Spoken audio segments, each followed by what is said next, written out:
My name is Regina Gounden. I am currently the director of One Touch Consultancy and Projects. It's a relatively new registered business, but have been doing training and development for the last 5 years. I'm a professional life coach as well as a business mentor. I operate mostly in Gounden, and but with the new normal, my business is now global. I want to touch a little bit about the procurement of the private sector. 80% of all procurement divisions in the private sector are managed by men. And when women-owned businesses, want to tender for these procurement roles, it is hugely difficult because most of the corporate training gets done by big companies. So SMEs, women-owned SMEs, face huge difficulties trying to infiltrate that particular sector, both in government and in the private sector. I'm going to share with you something that I've done while I was in the private sector. In the last 5 years, I was working for a private corporate company, and I used that opportunity to train well over 2,000 startup businesses, all in the informal sector mostly, in order to upskill both men and women in startup businesses. Now, that would not have happened if we didn't have the collaboration of private sector. And we also found that, when government went into the informal sectors, especially in the townships, there was a huge lack of skills development.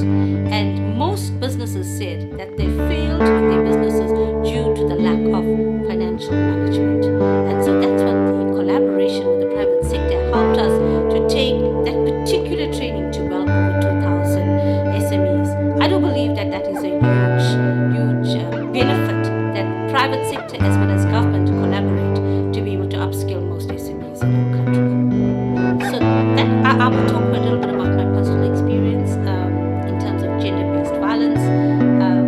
If I was not skilled, if I was not earning my own money, I would say that I'd been stuck in a relationship where violence was part and women abuse was part.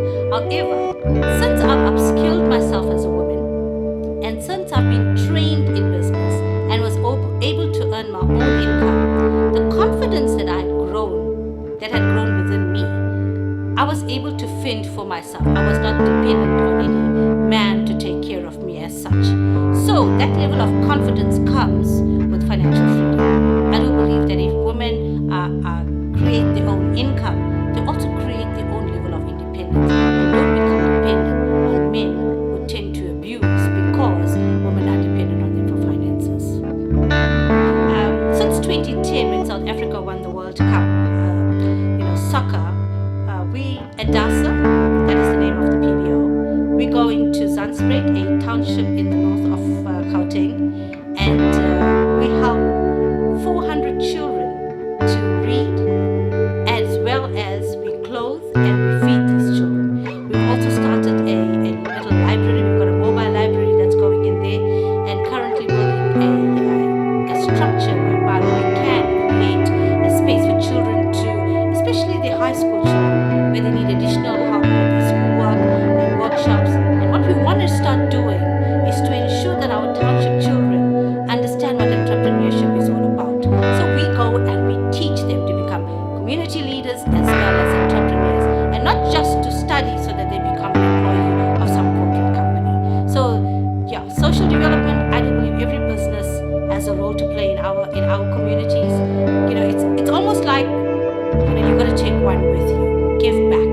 And I think the more you give back, the more you receive. So for me, social development with every business, however big or small, should have a part of it that belongs to community development. First of all, when I hear the word financial emancipation, it's like, jump for freedom. But it's more than that.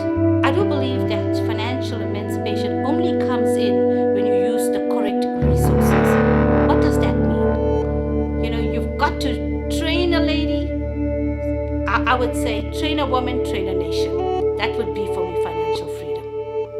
My dream is that every woman takes their business to the next level by understanding the financial part of the business and not use the word, I am scared of finances. Equip, train, be skilled, use the resources you have, and make sure that you can take your business to the next level.